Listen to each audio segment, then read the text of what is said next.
Good morning, everyone. This is the time and place notice for hearing in the petition of Assist Wireless LLC for designation as an eligible telecommunications carrier in the state of Utah. That's Commission Docket number 172597-01. My name is Michael Hammer, and I am the Commission's designated presiding officer for this docket. Let's go ahead and take appearances, please. And it appears as though everyone for the company is with us by telephone. Is that correct? Yes, this is Mark Foster with Foster Law in Austin, Texas, representing Assist Wireless LLC. And with me also on teleconference call is Byron Young, who's the president of Assist Wireless. Thank you. And good morning, I'm Justin Jetter with the Utah Attorney General's Office, and I'm here today representing the Utah Division of Public Utilities. With me at council table, for those on the phone, we're in the conference room. With me at council table is Casey Coleman with the division. I'm Robert Moore with the Utah Attorney General's Office, representing the Office of Consumer Services. With me is Cheryl Murray of the office.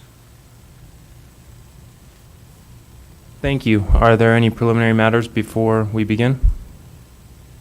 Nothing from the division. I don't have any. All right. Well, I suppose the parties are all okay with the company's witness testifying by telephone today? Yes, we are. We have no objections. All right, then, Mr. Foster, please call your first witness. Yes, I'll call Byron Young. Mr. Young, will you state your name and your position, please? Before you proceed, Mr. Young, do you swear to tell the truth today? Yes. Thank you. I'm sorry, Mr. Foster. Go ahead. Yes, go ahead. And your name and position, sir? Byron Young, CEO. All right. And Mr. Young, are you familiar with the application that your company has made in this docket to be designated as an eligible telecommunications carrier? Yes. And is the information that the company presented in its petition true and correct? Yes.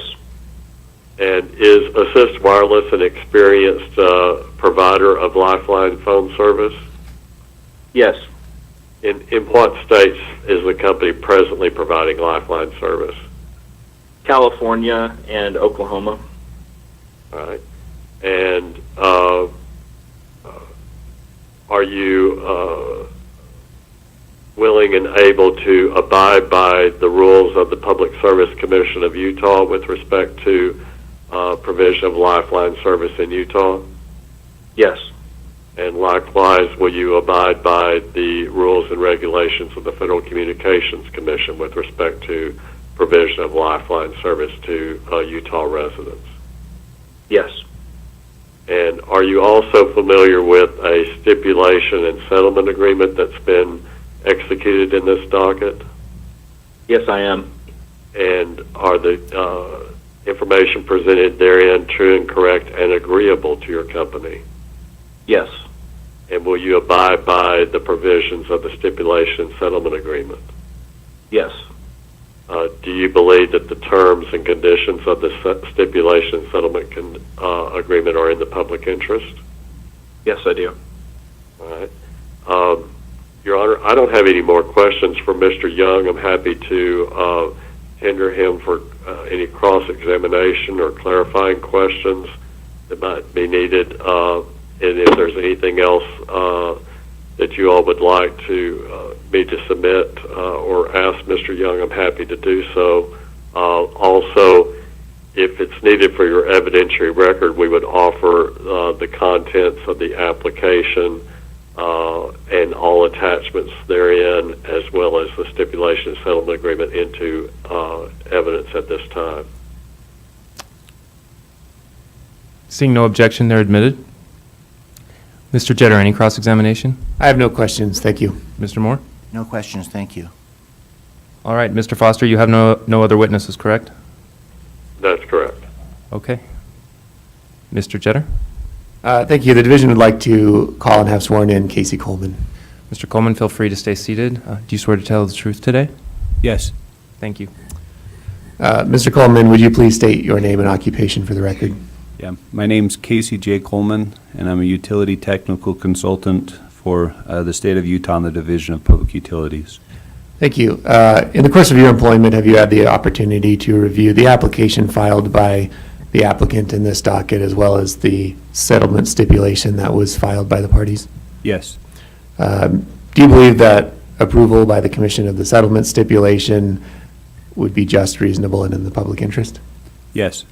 Thank you. I have no further questions, and Mr. Coleman's available for cross-examination. Mr. Foster, any questions? No questions. Mr. Moore? No questions. And Mr. Jeter, you have no other witnesses? Mr. Moore? The office would call Cheryl Murray. Ms. Murray, do you swear to tell the truth? Thank you. Please state your name and for who you represent in this docket. My name is Cheryl Murray. I represent the Office of Consumer Services. Did you participate in the settlement negotiation which resulted in the stipulation being considered today? Yes, I did on behalf of the office. Is the application of Assist Wireless seeking Utah USF funding?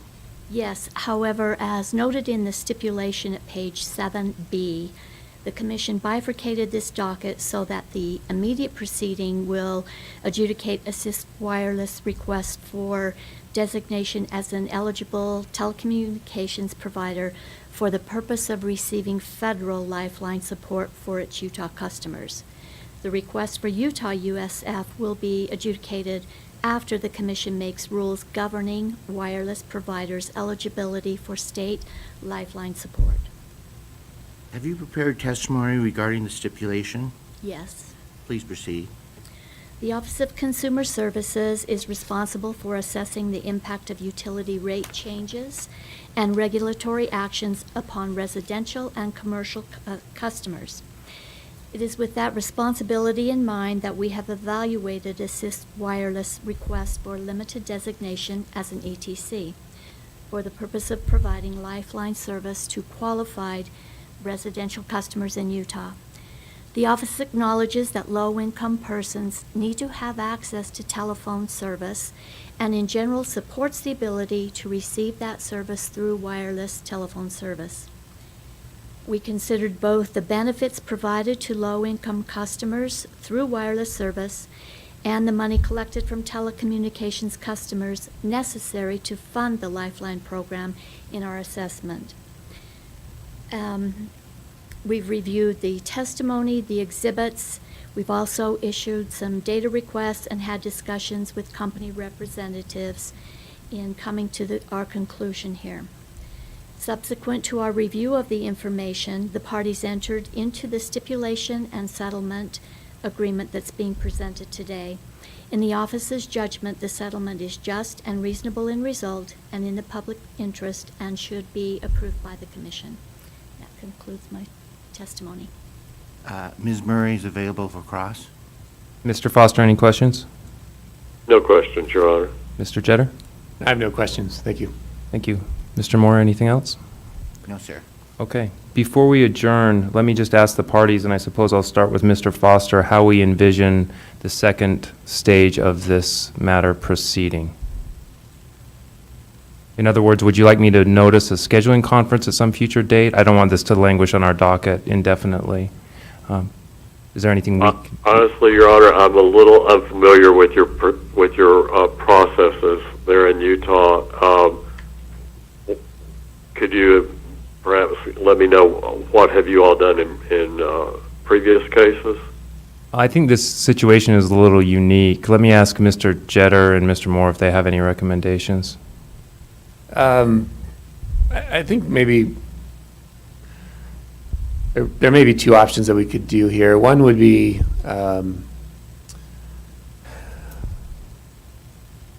since we don't know, I'm not familiar with enough with the docket to know if there was a final date on, maybe, you know, Casey or Cheryl, dates regarding the conclusion of the wireless Lifeline rule.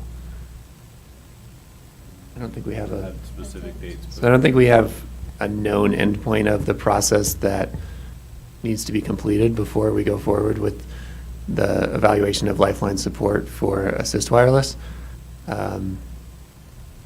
At least in my opinion, the best way to do that might be to withdraw the request to have the company withdraw that request, and then file a new application pending, or file a new application, not pending, but after the conclusion of setting the parameters for which Lifeline support would be available to wireless providers in Utah.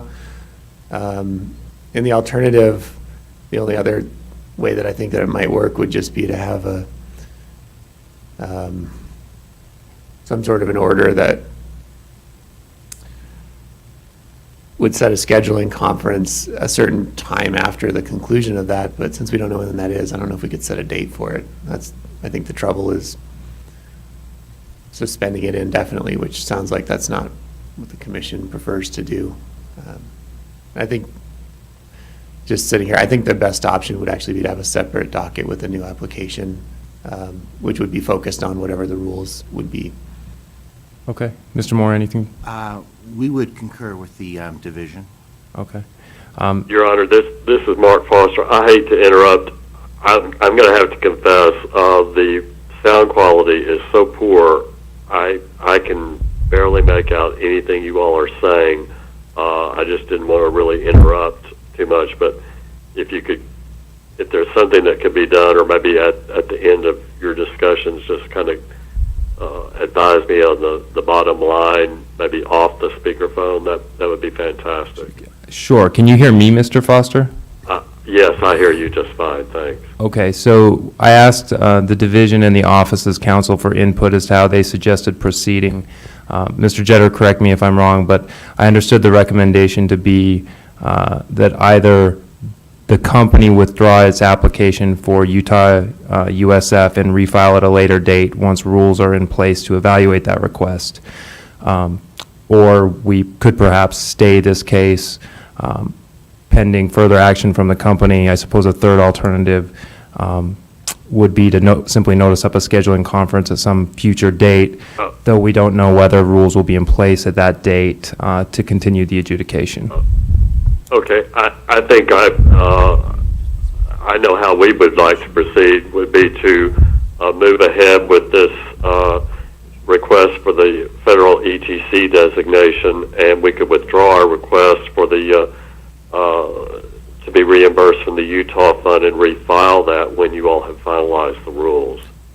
All right, are you making a verbal motion to do that at this time, and I'll go ahead and include it? Yes, Your Honor, I am. Okay, then the order on the ETC designation will also include an order approving the request to withdraw the other application pending further action from the company. And if I could ask those present, if anyone can give me a time estimate for when they think the commission will have finalized the new rules. I suppose I'm in the best position to do that, and unfortunately, it's not a good one. I'm sorry, I don't have an answer for you. But I can look into it and speak with the commissioners and see if there's any way we can apprise the parties of an estimate. I'm not sure whether they're in a position to do so or not. That would be very appreciated, and I'll calendar in my system to follow up with those there that I've been working with at the commission. Excellent. All right. Thank you, everyone. We're adjourned. Thank you very much.